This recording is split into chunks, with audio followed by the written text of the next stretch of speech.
Terrans. There's no Terrans today. That's why I've got you for this group.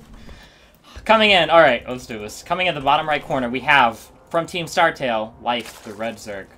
We'll try to keep our colors consistent today, too. A lot of people were complaining about that.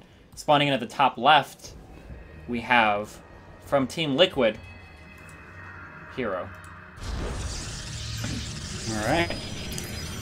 So, this is the first match. So basically, for the format of the group, for people that haven't tuned in before, right, it's round robin. Everybody plays a best of 3 against each other, and it's top 2 players advance based on their overall match score, right? It'll be top 2 players. First, it goes by series score, and then it goes by map score. Only if there's like a tie, you know? Okay. So basically, if you win. How many matches is it? If you win your first, if you win 3 matches, you're basically guaranteed to go through. Then, right? If you win 3, oh yeah, if you win 3, you're guaranteed. Okay. Yeah.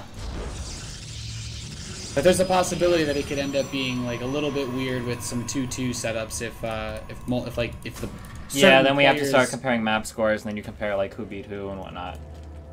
All right. Yeah, cool. we'll look into that. Looks like we have a HerO opening.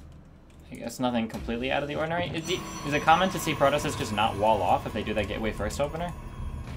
I'm not super surprised. Lots of Protosses like to open up with forges on this map, and for that reason, lots of Zergs actually don't hatchery first. But Life is the kind of guy that doesn't really play. He doesn't really bend his opponent's will terribly often because he's generally not had much difficulty with cannon rushes. But I think this drone coming down this early is his way of saying he knows that HerO could be doing something, and he's going to go the fake and try to make Life pull a bunch of drones. Yep, and I like this play. I think Protosses should do this all the time. HerO doesn't have a forge at home. He doesn't have one coming in. You know, there's no way that HerO's going to be cannon rushing. But there's no way for Life to know that yet either. So Life is forced to pull all of these drones, even though this pylon might even just be canceled. He lets it finish. Wow. Yeah, he wants him to think that he's trying to get the probe over there, and just look at how many workers he has. 5 drones sitting here. That hatchery's not done for the 25 seconds. He misses out on a lot of potential income. Yeah. I think if you just look at the income tab, it already says it's not a crazy amount, but it's certainly enough to give you just a little bit of a boost at the start of the game. For sure, and I think, and obviously Life has kind of figured out what's going on. He just got the Nexus going down. You didn't see any forge at the front, and HerO obviously isn't making a cannon or even trying to wall that pylon off, so looks like Life is just going to head right on into Queen and drone production, who just grabbed 2 lanes to shut down the pylon, and just a pretty normal game. Second gas going down for HerO. Probably indicative of, what, a Stargate going up, just pretty standard macro play, PvZ, maybe? I think that's certainly possible. HerO's one of the guys that certainly does like his Stargate play. Especially in this matchup, you could see him. It doesn't need to be like a big commitment. He could just open up with like an Oracle and then go Void Ray into 3rd base, which is also pretty popular, I think, in the current meta. But HerO gets the scout off. I think he doesn't. Yeah. I think he checked for that 3rd base. Like he knows there's no 3rd hatchery yet, so. This gas for Life could be used for something a little nefarious in the natural. Yeah, I was gonna say, kind of a weird to take that gas. Seems kind of weird. Yeah. Maybe. I almost, if he was gonna take a gas down there, I think it would have been kind of interesting to take the one right next to the pylon so that HerO could scout it, because then he wouldn't know if that's like a 3rd or 4th gas going up, or even a 2nd one. But that's an interesting. I feel like if he took it like, at that point though, usually a Zerg player is gonna take that gas at 5.5 or a 5.45. Yeah, sure. Yeah, it'd be weird. It would have been a little bit early. So by putting it in that space, I think he makes it so that probe scout actually couldn't see it. So HerO thinks that this is just going to be a fast 3rd base, and while this robotics facility doesn't necessarily expose him to any particular attack, this could be maybe a very fast 2-base speed play.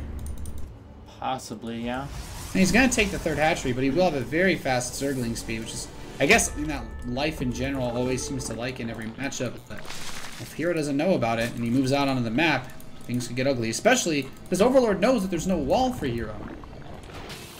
Very true. That wall will probably be built out of gateways pretty soon. I imagine them going up. Maybe another pylon and a forge going down. Oh, he canceled speed.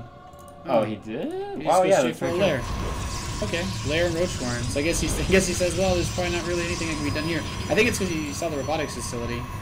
I'm not sure what exactly that would have changed about his plans, but it's going to make dealing with Warp Prism play a little bit more frustrating since he doesn't have the crazy amounts of mobility that you'd like to catch up to these things. For sure. Maybe he sees the robotics facility so he knows there's not any 4-gate pressure coming on, although I don't know if that's what the speed would have been for. I think HerO's definitely the kind of guy that can go for 2-base 4-gate play. That's a really good point, especially since Life saw the gas. Well, I actually only saw one of the gases in the main, so maybe that was why he was concerned. But this Zealot Stalker drop's going to come into the natural. He's already picking off a drone or two. I mean, it's by default cost effective unless he loses everything, which this one queen really shouldn't be able to make happen. Oh, that queen might die. It doesn't look like it. Oh, the drones actually might get the stalker. He's not attacking with the drones. Yeah. Kills a total of 2 drones, loses a Zealot, almost kills the queen, and he might even try to snipe it a little bit later. Who knows? Maybe. He's going to warp in 4 more Zealots. Oh, this is really cute. When the some of the Protoss have figured out what they do is they fly the warp prism, they just fly it over the queen, and they start dropping the Zealots around it to kind of trap the queen as the warp prism flies over. Yeah, I actually do really like this. Is he going to head towards the main? There's a little bit of an open spot, so he could try to warp in another couple of Zealots, but I'd love to see him drop around this queen. He's going to move in with the warp prism. Queen attacks, and yeah, that's exactly what he does. A sick little human force field almost. I guess doesn't lose a single Zealot. Doesn't even lose any Zealot HP, just the shields. Nice drop there. Easy to pick off on the queen. Yeah, cute little play. And behind this, he's adding on Immortals. He already has 2 done. Actually, wow, he has crazy amount of firepower with this army already. I think he might actually just push with Immortals when this 3rd one finishes. He's gonna go for a really big Immortal Sentry attack. Oh wow, and he got that queen as well. Yeah. That was actually pretty good because the queen didn't even have any the hatchery to block it off. Yeah, and we do see a lot of I think we just saw yep, more warp gates going on behind us. We've got 7 warp gates together with the Robo. We are going to see a really big attack here from HerO. Dare I say an all-in Immortal Sentry? Are we back in the Wings of Liberty days? I think HerO has set himself up well enough for this push to work. He starts a forge behind it, which is a little bit interesting. Some roaches are going to walk up to this, and he's just going to walk face first into Immortals. This will be a pretty bad sign for the Zerg player. Life does have a lot of roaches, but not even force fields against 4 Immortals. And 4 Immortals, yeah. He doesn't have anywhere near enough to take this on. I'm actually surprised to even see him trying to do it. These roaches are going to go down for free. Nice force fields from HerO here. Picks off a few roaches for free. Looks like he's going to start making his way across the map. And since he still has this warp prism, even though there's no probes out on the map, he can reinforce his army pretty easily. And if he really wanted to, he could try to do some harass during this attack. And actually, the forge is just so he can build cannons behind this. He's produced another Immortal to sit back and defend the home base as this 4 Immortal train rolls across the map. And suddenly, Life, he has no counterattack options. He doesn't have an army here to defend. And this is a pretty pitiful number of roaches, to be honest, defending here for Life. Like, 4 Immortals is just going to lay waste to this in a matter of seconds. Yeah, 4 Immortals would kill even, oh my god, are we being real right now? I'm actually blown. You hit F11, mute that. Yeah.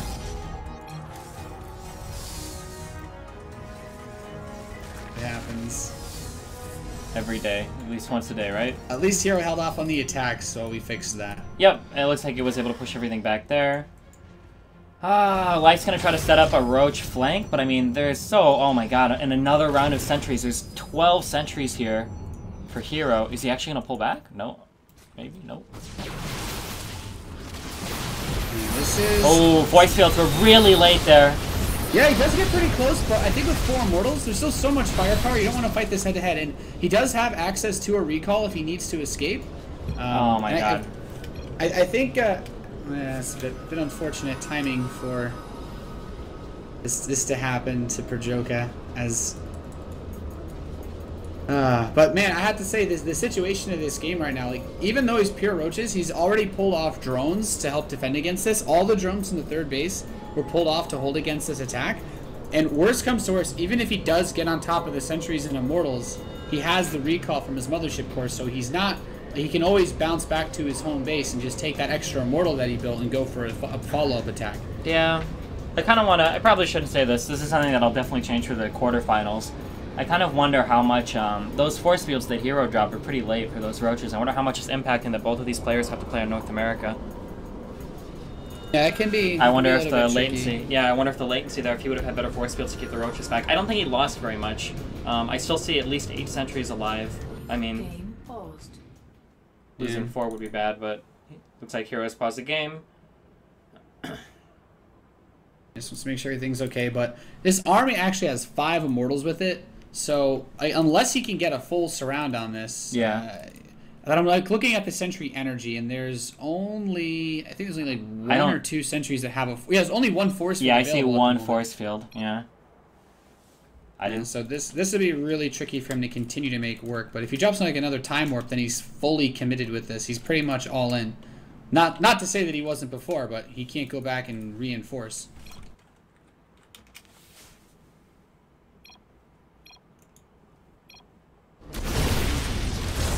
Alright, so back into it now. The roaches have backed off. The drones are going to be sent back to mine, but he didn't really kill too many workers just yet. But that warp prism, this is where it gets really useful because he can warp in a couple sentries, and some of the other ones are about to hit 50 energy again.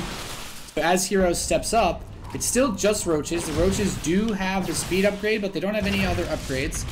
And now I like this position HerO's taking. He can force one off the south side pretty easily. With 5 immortals, he does finally lose one, but these zealots up front, he just has so much firepower. It doesn't even matter what VKontakte you're going to get because you can't kill the actual immortals themselves. Oh my god. Life had a really good surround there, but I mean, like you said, HerO had so many units that it just doesn't seem like it mattered much. Yeah. I think he was even able to pick off an immortal on the right side. He actually focused right down with the roaches, but yeah. The biggest problem in this game, I think, for Life isn't even necessarily with this push, because it seems like if he had a couple more units or a little bit more money, he would have been able to hold off against it. But the primary issue is that warp prism just did so much damage in the earlier phase, like picking off a few units here and there, but also killing the queens delays your injects. It just gives you so much less to work with for like the crucial 2 or 3 minutes that built up before this push. And now, he can't engage this army directly. He's going to bring the drones in, another couple force fields, and just partition this off. And the immortals, oh, look at this, picking them up, putting them down. That sick hashtag Protoss Micro. He's going to keep all his immortals alive. Yep. Warping his zealots here to distract the front end of the roaches there. The roaches aren't, I mean, there's just not enough here for Life. I mean, he's still continuing to stream units in. HerO's still not losing any of those immortals. These immortals, 12 kills, 14 kills. I didn't even get to click on the rest of them. I mean, nice play by HerO the entire time there. Yeah.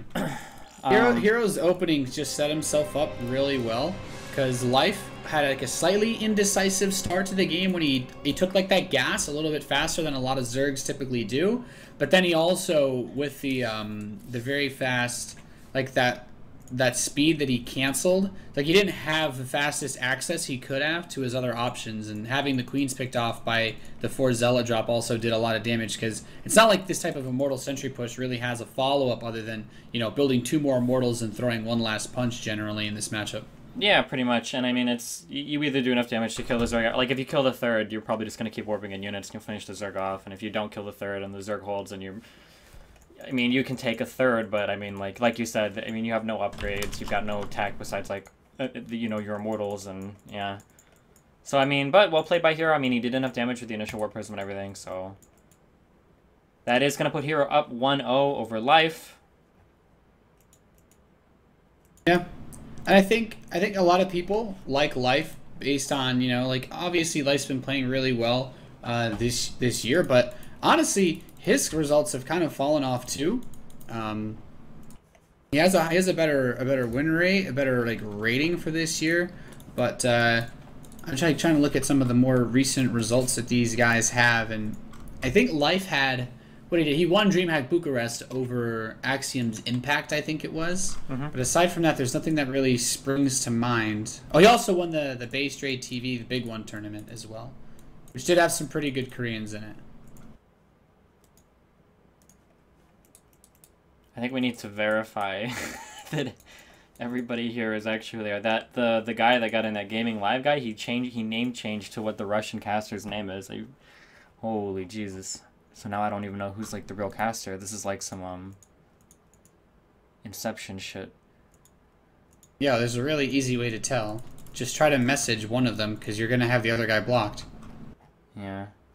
If you already blocked the other guy, then he should still be blocked on your account. Yeah. The admin right now, guys, he's making he's just gonna make a group so that the inviting is easier, and he doesn't invite random people that change their name anymore.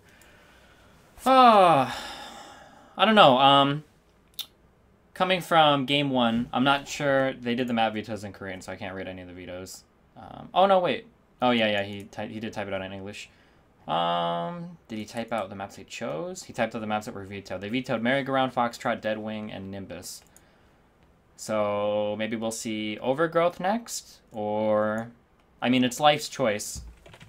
Yeah, I think Overgrowth is a pretty solid map. I don't think does anybody not like Overgrowth? Like you actually play it a lot. You don't like? How do you feel about Overgrowth? I mean, I play it a lot because nobody has it downvoted. I think most people. That's like true. Yeah. Overgrowth. I wouldn't downvote it. Yeah. I think Overgrowth is one of those maps. I had talked a little bit about this with Todd yesterday. You know, it seems like there's a lot of maps that like look really similar. You remember Ohana? Yeah. I feel like Ohana. Yeah, Overgrowth, Ohana. There was another map similar. It used the same tile set I think as Overgrowth used. Do you remember what it was called? It was also like leafy, and it was in a similar. The setup was really similar too. I thought. The third was actually like you had to go down a ramp to get to the third, but it was in like the same spot.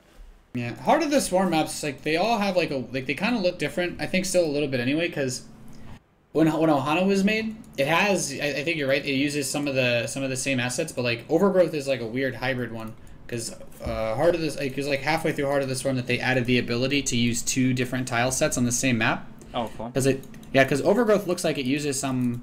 It uses some of the assets from like that Varus Prime map, like the absolutely like mega giant one, and some Star Station assets. Sure. I was talking about the map layout too, not just the tile set. Yeah. The layout itself feels very Ohana. Yeah. Except no rocks.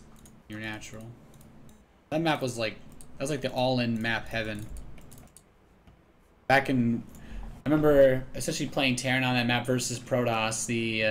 When you could warp in units from the low ground with pylons, it was absolutely disgusting. Which you can no longer do, thanks to a recent patch, right? Thank God. Yeah, that was taken out in Heart of the Swarm. Can you build buildings on a high ground? No, you can't with the pylon either, right? Because you can't do it with cannon rushes anymore either. Yeah. That was the end of the careers of Galsy and Wiedemann's. Rip. Poor guys. Galsy actually still got Grandmaster though, even with the change. At some point in Heart of the Swarm, which I think is like doubly impressive. Only cannon rushing still, or? Yeah, still only cannon rushing. Because his follow-up Blink All-In was like really good because he practiced it so much. Nice. Do we know what the second map is yet, or is it preset, or is the player gonna pick now? It's loser picks. It looks like we're playing on Catalina, so if we play the third map, it'll be Overgrowth.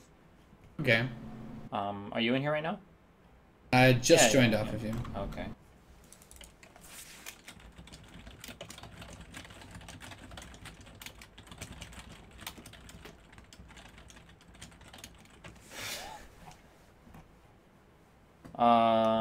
Yeah, so the quarterfinals and the finals will be played. If it's 2 Koreans playing each other, we will play those on the KR server. I would have did it for the group stages, but I didn't even think to do that, and I don't have the any of the game art stuff ported over there.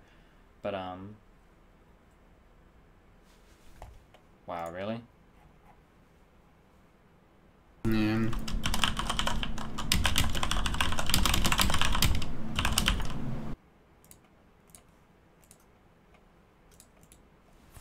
I think that one account is usually Tate, but I don't know who else.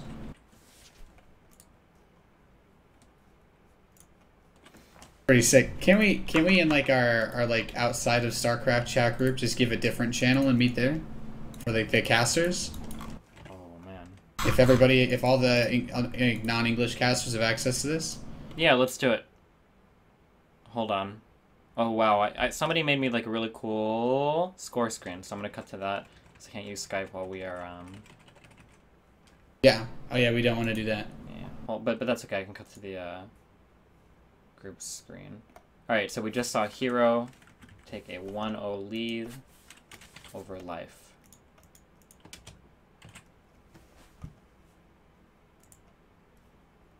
Okay, cutting to that screen. Sorry guys, give us like 1 second.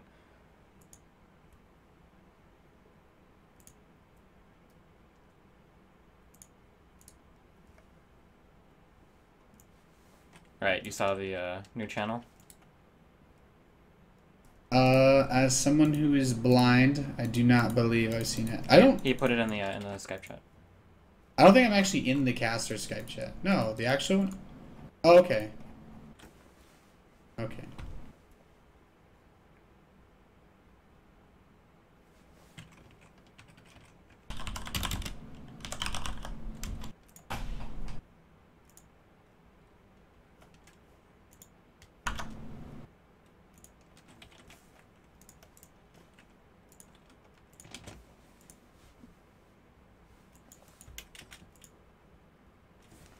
All right.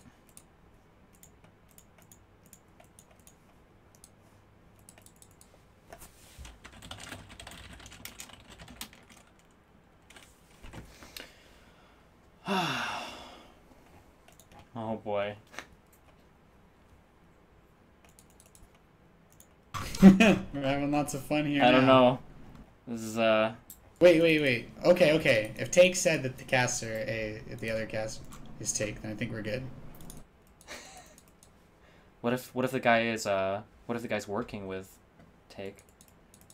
No, because it's no. Both, like they always have like the Take TV account and then they have the caster account. But this one has also been observing games. Yeah, but I know. But like, NA what if he's months. like, what if the guy is actually working with Take to destroy the tournament? They both. I think the Take TV clan tag is pretty difficult to get in on. Shit. There's been an interesting little squabble today. Anyway, about to jump into game 2 of Life versus HerO. Just waiting for Life to ready up. Someone sent like a picture. The wall actually does look. Our background walls. I don't think I need is like a stripe behind. What is it, like a floral pattern next to your? Oh yeah, my wallpaper. You can curtain. Photoshop that into your camera. Yeah, someone needs to get me just like this the most light green screen ever, and then we could just drape that.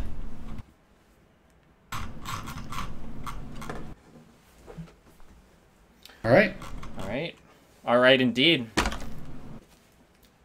Kicking off game number 2 of this best of 3. So the next match then in this group, I assume, is going to be Guitar Cheese versus Kane. Yes, you would be correct in that assumption. All right, cool. I don't think I've actually done like a round robin style before. So this is an interesting tournament format. I like it. Yeah, there's not many people that do it anymore. But did I ever